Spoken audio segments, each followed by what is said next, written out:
여러분, 오늘 아침에 설거지 하시면서 무심코 짜낸 주방세제 펌프 한 번, 그리고 지금 이 순간 지구 반대편 중동 하늘을 날아가고 있는 미사일, 전혀 무관해 보이는 이 두 가지가 사실은 아주 팽팽한 하나의 선으로 연결되어 있다는 사실, 혹시 알고 계셨나요? 아마 대부분 상상도 못 하셨을 겁니다. 네, 진짜 상상도 못할 일이죠. 여러분, 혹시 최근에 마트 다녀오신 적 있으시죠? 저는 며칠 전에 퇴근길에 마트에 들러서 평소처럼 장을 봤거든요. 그리고 계산대에서 영수증을 딱 받아들였는데 와, 정말 과장 하나도 안 보태고 제 눈을 의심했습니다. 금액이 엄청나게 뛰었죠. 네, 카트에 담긴 건 진짜 늘 먹던 두부, 계란, 휴지, 세제 이런 것들 뿐이었는데 결제 금액 앞자리가 평소랑 완전히 달라져 있는 거예요. 처음엔 캐시어분이 바코드를 두 번 찍거나 싶어서 그 자리에서 영수증 항목을 하나하나 뜯어봤을 정도니까요. 아마 제 이야기 들으시면서 고개 끄덕이는 분들 되게 많으실 겁니다. 맞아요. 엄청 많으실 거예요. 아마 대다수 청취자분들이 최근 한 달 사이에 비슷한 충격을 받으셨을 텐데요. 우리가 마트에서 겪는 이 당혹감이 단순히 물가가 좀 올랐네, 이번 달엔 외식 한번 줄여야겠다, 하고 넘길 수 있는 수준의 인플레이션이 아니거든요. 단순한 인플레이션이 아니라고요? 네, 아닙니다. 지금 장바구니에서 벌어지고 있는 일은 세계 경제의 근본적인 톱니바퀴가 완전히 어긋나면서 발생하는 약간 거대한 지각 변동의 전조 증상에 가깝습니다. 지각 변동이요. 와, 단어가 화가 와닿네요. 맞아요. 지금 우리가 이야기를 나누고 있는 시점이 2026년 4월 18일입니다. 미국과 이스라엘의 이란 공습 이후에 중동 지역의 전면적인 전쟁이 발발한 지 벌써 50일째가 되는 날이잖아요. 네, 벌써 그렇게 됐네요. 그래서 본격적인 탐구에 들어가기 전에 오늘 우리가 이 방대한 자료들을 모아놓고 이야기 나누는 진짜 목적을 먼저 좀 확실히 하고 싶어요. 여러분, 이 시간은 절대 공포심을 조장하거나 당장 내일 마트로 달려가서 물건 쓸어 담으시라고 패닉을 부추기는 게 아닙니다. 그렇죠. 오히려 그 반대죠. 네, 오히려 반대예요.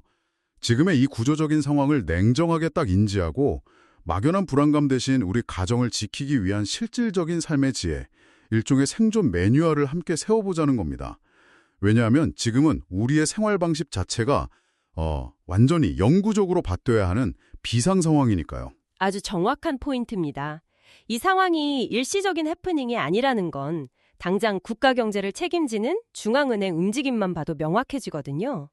지난 4월 10일에 한국은행 금융통화위원회에서 기준금리를 2.50으로 동결했습니다. 올리지도 내리지도 못하는 쥔퇴양난이라는 거네요. 맞아요. 근데 이때 한국은행의 공식 발표 문구에 굉장히 뼈아픈 표현이 등장합니다.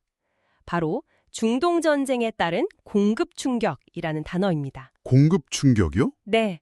이게 단순한 수요 증가로 물가가 오르는 게 아니라 전 세계로 뻗어있는 물건과 에너지의 공급망 자체가 타격을 입었다고 중앙은행이 공식적으로 시인한 셈인 거죠. 와, 중앙은행이 공급 충격이라고 못을 박을 정도면 이건 몇 달 지나면 알아서 해결될 일시적인 유행병 같은 게 아니라는 거잖아요. 경제 골격 자체가 뒤틀리고 있다는 뜻인데. 네, 아주 심각한 상황입니다. 근데요, 여기서 제 영수증 이야기로 다시 돌아가 보면 약간 모순처럼 느껴지는 지점이 있어요. 왜냐하면 최근 뉴스에서는 분명히 라면 값도 내렸고 식용유 가격도 인하됐다고 대대적으로 보도했거든요. 정부가 물가 잡겠다고 기업들 압박했다는 뉴스도 매일 나왔고요. 네, 뉴스만 보면 그렇죠. 근데 왜 제 영수증에 찍힌 청구서는 그렇게 비쌌던 걸까요? 바로 그 지점이 우리 다 매일 겪는 겉보기 물가와 실제 밑바닥에서 벌어지는 구조적 충격 사이의 착시 현상입니다.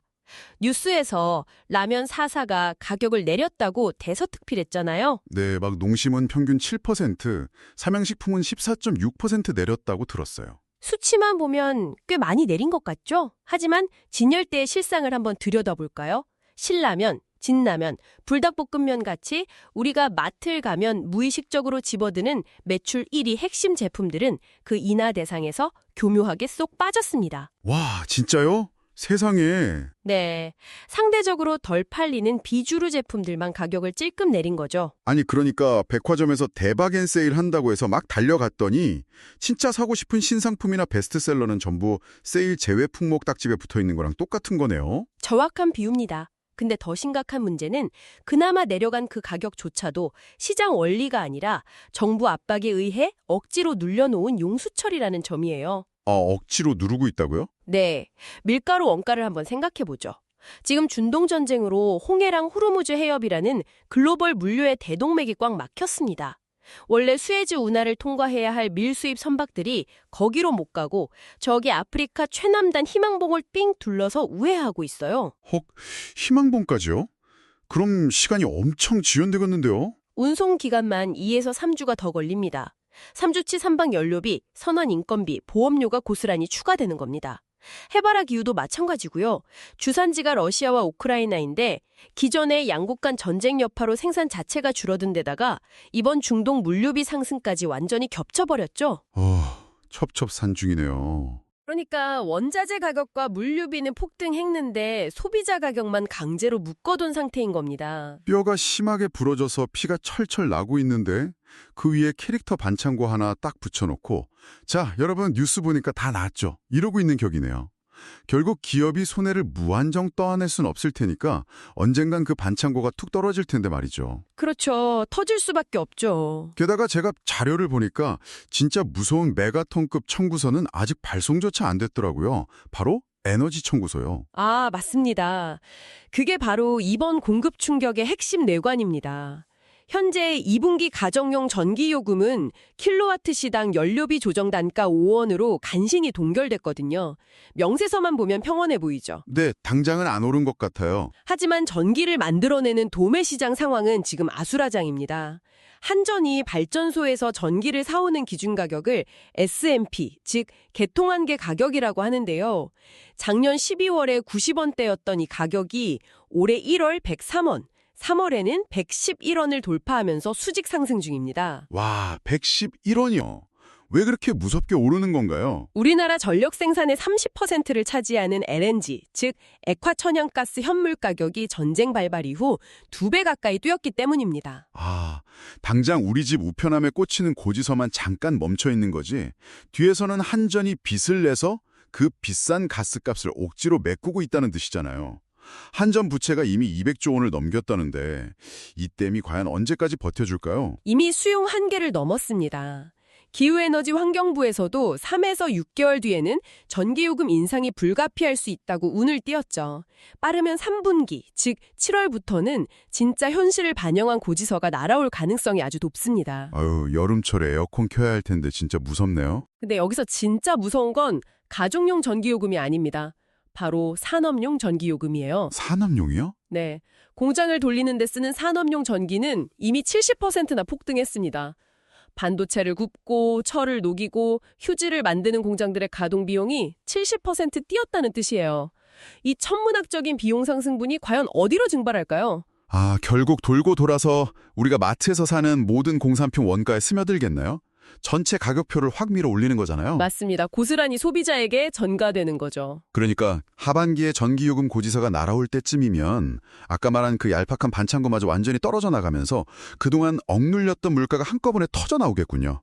와. 네, 거대한 쓰나미가 오는 거죠. 그렇다면 우리는 이 거대한 구조적 변화 앞에서 도대체 어떻게 대처해야 할까요? 당장 오늘 저녁에 막 창고용 할인 매장으로 달려가서 카트가 터지도록 생필품을 싹쓸이 해야 하는 건가요? 메모나 패닉에 빠져서 사재기를 하는 건 개인 지갑을 망치는 건 물론이고요. 공급망 전체를 마비시키는 최악의 악수입니다. 지금 우리에게 필요한 건 무작정 쟁여두는 게 아니에요. 그럼 어떻게 해야 하죠? 이 상황이 단기간에 끝나지 않을 거라는 전제하에 접근하는 스마트한 가계 경영입니다. 가격이 본격적으로 튀어오르거나 공급에 차질이 생기기 전에 생존에 필수적인 품목들을 이성적으로 분석하고 적정량을 관리하는 시스템을 가정 내에 딱 구축해야 합니다. 와, 단순히 소비자가 아니라 내 가정이라는 작은 기업의 최고 경영자로서 가계 경영을 해야 한다는 말이 확 와닿네요. 그럼 당장 우리 집 베란다 창고에 무엇부터 그리고 대체 왜 채워 넣어야 하는지 그 원리를 한번 파헤쳐보죠. 제일 시급한 품목이 뭔가요? 첫 번째로 점검하셔야 할 건 캠핑용 부탄가스와 카세트 스토브, 흔히 말하는 버너입니다. 버너요? 갑자기 캠핑용품은 왜요? 현재 우리나라의 LNG 재고량이 9일치에 불과하거든요. 만약 호르무즈 해협이 완전히 봉쇄돼서 가스 운반선들이 묶이게 되면 최악의 경우 겨울철 도시가스 공급에 제한이 걸릴 수 있습니다. 난방은 둘째치고 당장 가스레인지 불이 안 들어와서 밥을 못할 수 있다는 뜻이죠. 헉, 도시가스가 끊길 수도 있다는 시나리오는 정말 피부에 확 와닿는 끔찍한 위협이네요. 부탄가스 한두 박스는 무조건 구비해야겠어요. 그다음으로 세제로도 강조하셨던데 솔직히 세탁세제나 주방세제는 유통기한도 딱히 없잖아요. 그렇죠. 오래 보관할 수 있죠. 근데 굳이 지금 당장 돈을 묶어두면서 대용량을 사둬야 하나 싶거든요. 부피도 커서 베란다 자리만 차지하고 오히려 비효율적인 거 아닐까요? 세제랑 중동 전쟁. 얼핏 보면 진짜 아무 상관이 없어 보이죠? 하지만 세제력을 결정하는 핵심 원료인 계면활성제가 어디서 오는지 아시면 아마 깜짝 놀라실 겁니다. 어디서 오는데요? 계면활성제는 원유를 정제할 때 나오는 나프타라는 석유 화학 물질에서 추출됩니다. 즉, 세제는 사실상 석유 덩어리예요. 세제가 석유 덩어리라고요, 세상에? 네, 현재 국제 유가가 배럴당 100달러를 위협하고 있고 확전 시에는 140달러에서 160달러까지 치솟을 수 있다는 전망이 우세하거든요. 유가가 오르면 나프타 가격이 뛰고 곧바로 세제 원가가 폭등합니다. 아하, 유통기한 압박이 없으니까 오히려 유가 상승분을 100% 방어할 수 있는 훌륭한 해치 투자가 되는군요. 제가 오늘 아침에 펌핑했던 그 주방세제가 결국 중동의 원유로 만들어졌다는 사실을 까맣게 잊고 있었네요. 네, 오프닝 때 하신 말씀의 정답이 바로 이거죠. 와, 소름 돋네요. 그럼 화장지는 어떤가요? 화장지도 부피가 엄청 커서 보관이 만만치 않은데요. 화장지는 해운 운임 폭등의 직격탄을 맞는 대표적인 품목입니다. 우리나라는 펄프를 전량 해외에서 배로 실어와야 하거든요.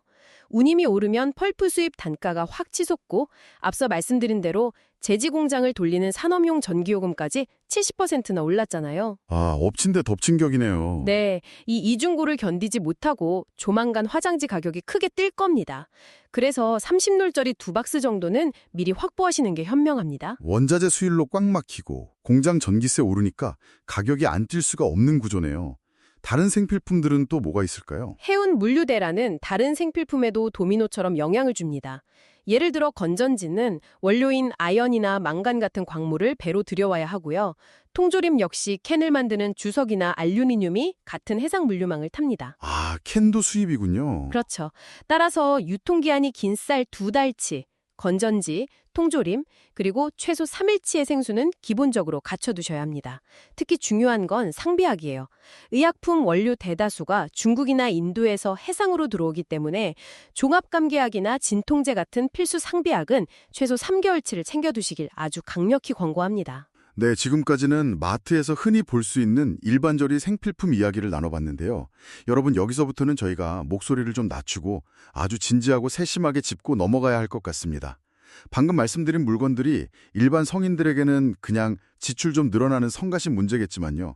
우리 가족 중 가장 취약한 계층인 어린아이들이나 어르신들에게는 이게 단순한 비용 문제를 넘어서 생존과 직결된 아주 치명적인 위협이 될 수 있거든요. 네, 바로 그 점이 오늘의 핵심 중 하나입니다. 영유아나 노인, 환자가 있는 가정이라면 지금부터 말씀드릴 이 쇼핑 리스트는 단순한 물건 구매가 절대 아닙니다. 어떤 위기 상황에서도 내 가족의 생명과 일상을 지켜내기 위한 가장 확실한 보험을 드는 과정이라고 생각하셔야 합니다. 맞아요. 특히 어린아이가 있는 집은 쓰던 제품을 갑자기 바꾸기도 너무 어렵고 대체품 구하는 것도 거의 불가능에 가깝잖아요. 당장 분유만 해도 수입 의존도가 엄청나게 높은데 말이죠. 그렇습니다. 영화용 분유는 원료 수입부터 완제품 물류까지 글로벌 공급망에 절대적으로 의존합니다. 배가 끊기거나 물류비가 치솟으면 가격표가 바뀌는 건 둘째치고 마트 진열대에서 아예 자취를 감출 수도 있어요. 품절 대란이 오는 거네요. 네. 개봉 전 분유는 유통기한이 1년 이상이니까 최소 3개월치는 흔들림 없이 확보해 두셔야 합니다. 그리고 기저귀 상황은 더 심각합니다. 기저귀도 수입 원료인가요? 기저귀가 소변을 흡수하는 원리가 단순히 솜 때문이 아니라는 거 혹시 아시나요? 그 안에는 고분자 흡수체, 즉 SAP라는 첨단 화학물질이 들어 있습니다. 이 역시 나프타에서 뽑아내는 100% 석유화학 원료예요. 세상에, 기저귀도 석유였어요. 네, 중동 유가가 뛰면 기저귀 값은 핑계댈 것도 없이 수직 상승합니다. 기저귀 역시 2개월치 대용량 팩으로 미리 쟁여두시는 게 가장 안전합니다. 아이가 한밤중에 갑자기 열 펄펄 날 때 먹여야 하는 해열제 시럽, 이것도 진짜 필수 중에 필수겠죠.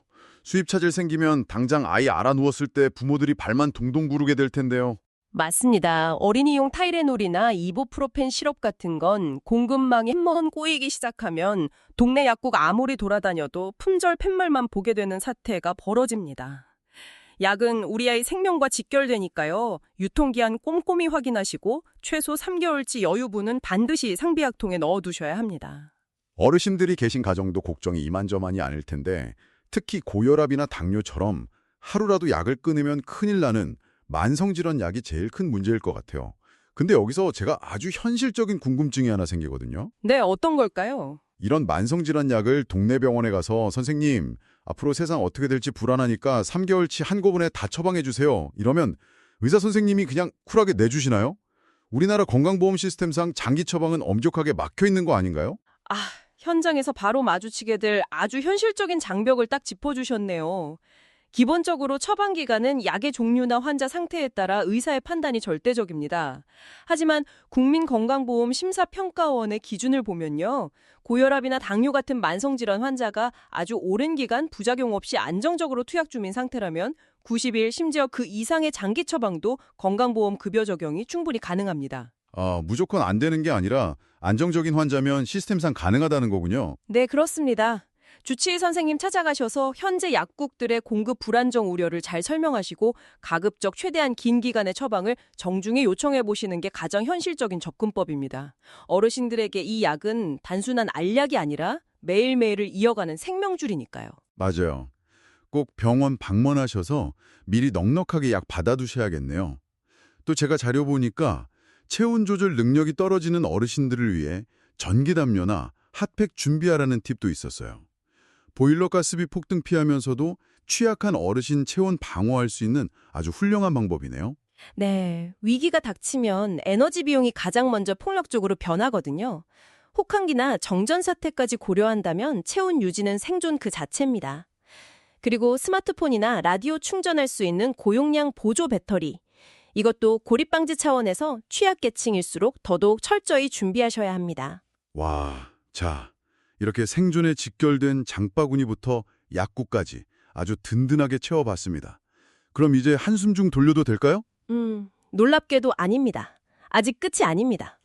아직도 남았네요? 이 중동 전쟁이라는 괴물은 우리의 일상 깊숙한 곳, 정말 상상조차 못했던 곳까지 촉수를 막 뻗치고 있거든요. 바로 우리가 매일 손에 쥐고 있는 스마트폰, 그리고 얼굴에 바르는 화장품 이야기입니다. 스마트폰이랑 화장품이요? 중동이랑 대체 무슨 상관이죠? 글로벌 경제가 얼마나 귀계할 정도로 서로 얽혀 있는지 보여주는 완벽한 사례인데요. 중동의 자강국가 카타르가 전 세계 헬륨가스 생산의 약 64.7%를 차지한다는 사실 아시는 분 드물 겁니다. 게다가 이번 분쟁의 당사자인 이스라엘은 전 세계 불온 공급량의 무려 97.5%를 독점하고 있어요. 잠깐만요. 헬륨이요? 놀이공원에서 그 풍선에 넣는 가스 말씀하시는 건가요?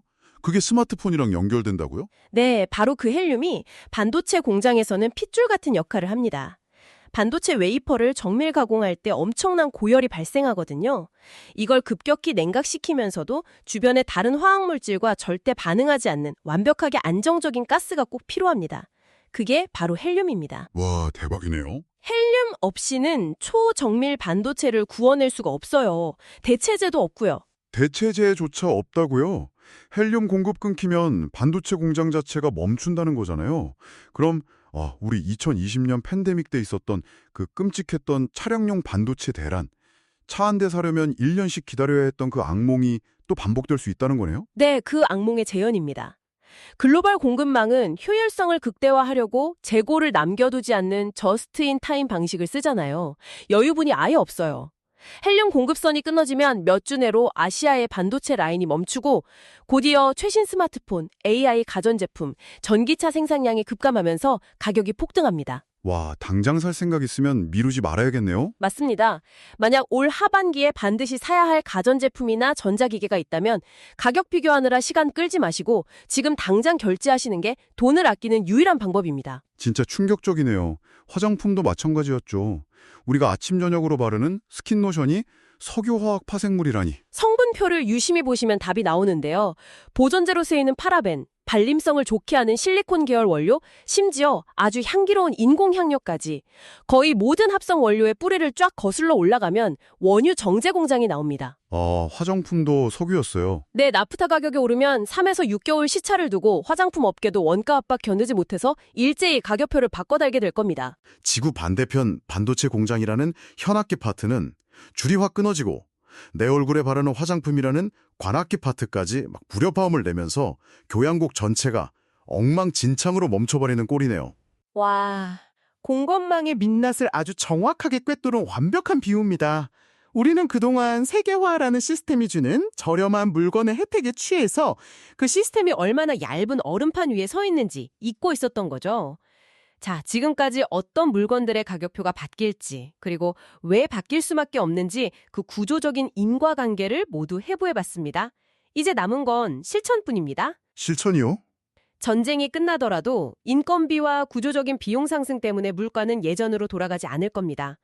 우리는 이 지식을 무기 삼아서 우리의 생활 방식 자체를 완전히 뜯어 고쳐야 합니다.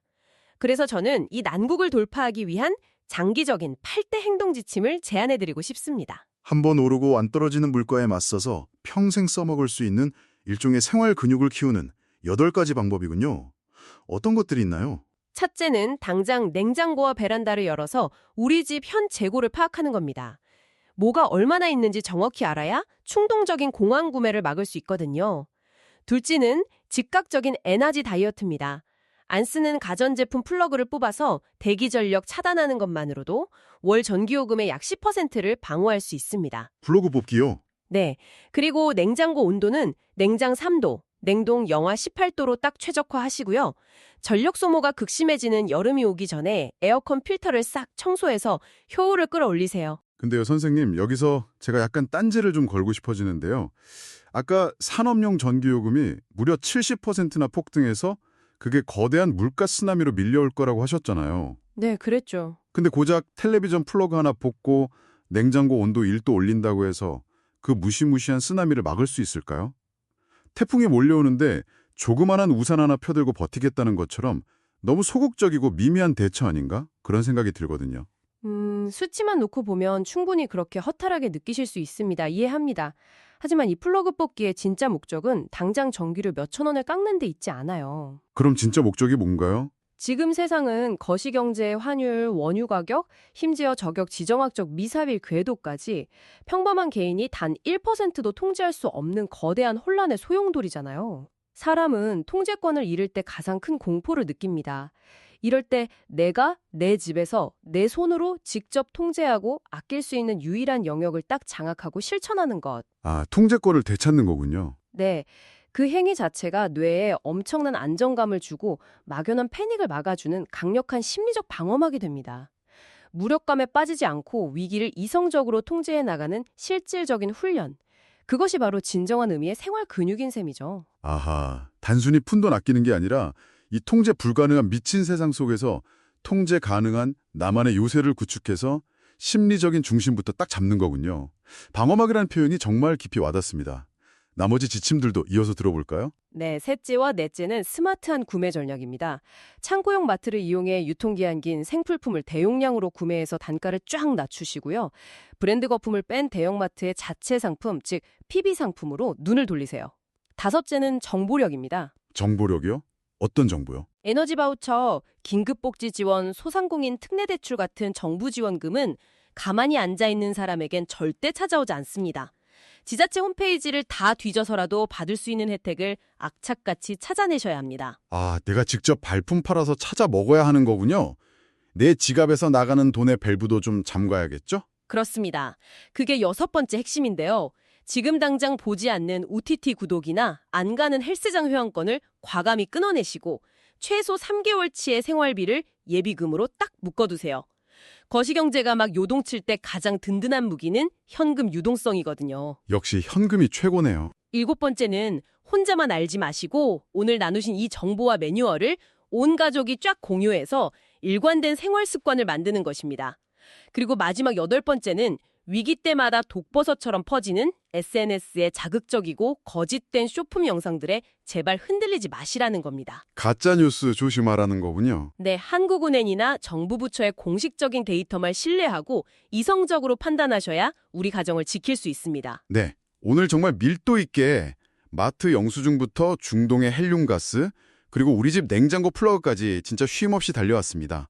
여러분, 1973년에 그 참혹했던 1차, 2차 오일 쇼크, 1997년 IMF 외환위기, 그리고 전 세계가 멈췄던 2020년 코로나 팬데믹 때도 우리는 매번 와, 이번엔 진짜 끝났다 하면서 좌절했지만 결국 다 이겨냈습니다. 네, 항상 극복해냈죠. 안정을 잃지 않은 사람들이었다는 점, 이걸 꼭 기억하셨으면 좋겠습니다. 오늘 우리가 나눈 이 깊고 넓은 이야기들이 여러분의 든든한 방패가 되기를 진심으로 바랍니다. 꼭 가족분들과 식탁에 마주 앉아서 우리 집만의 생존 매뉴얼 세워보시길 권해드려요. 네, 상황의 엄중함을 정확히 직시하시되 결코 공포에 잡아먹히지 마시고요.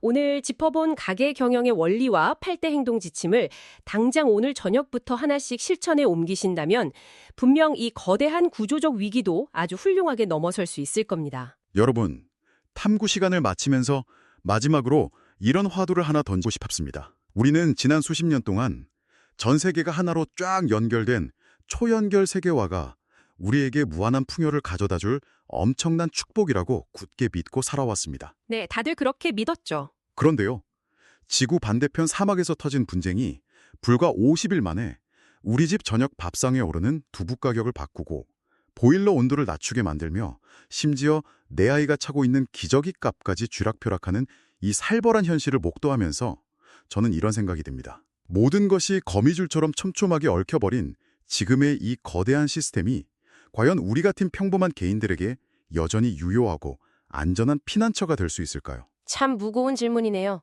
어쩌면 앞으로 다가올 시대에는 국가 단위의 거창한 무역협정이나 성장률 담론이 아니라 내 집 베란다 창고에 쌀독을 채우고 비상약을 점검하는 우리 가족 단위의 초국지적 자급자족, 그리고 그 철저한 준비성 그 자체가 그 어떤 값비싼 명품 가방보다 귀하고 든든한 최고의 럭셔리가 되는 건 아닐까요? 오늘 퇴근길 여러분의 장바구니에 담긴 그 평범한 물건들이 품고 있는 진짜 의미가 무엇인지 한번 곰곰이 생각해 보시는 의미 있는 밤이 되시길 바랍니다. 오늘 나눈 이야기가 여러분에게 생각할 거리를 주었다면 긍정적인 피드백을 남겨주세요. 더 듣고 싶은 주제가 있다면 여러분들의 의견을 알려주세요. 여러분의 피드백은 다음 이야기를 준비하는 데 큰 도움이 될 겁니다. 다음 이야기들을 놓치지 않으려면 구독과 알림을 설정하세요. 여러분의 선택 하나하나가 여러분의 삶을 만들 겁니다.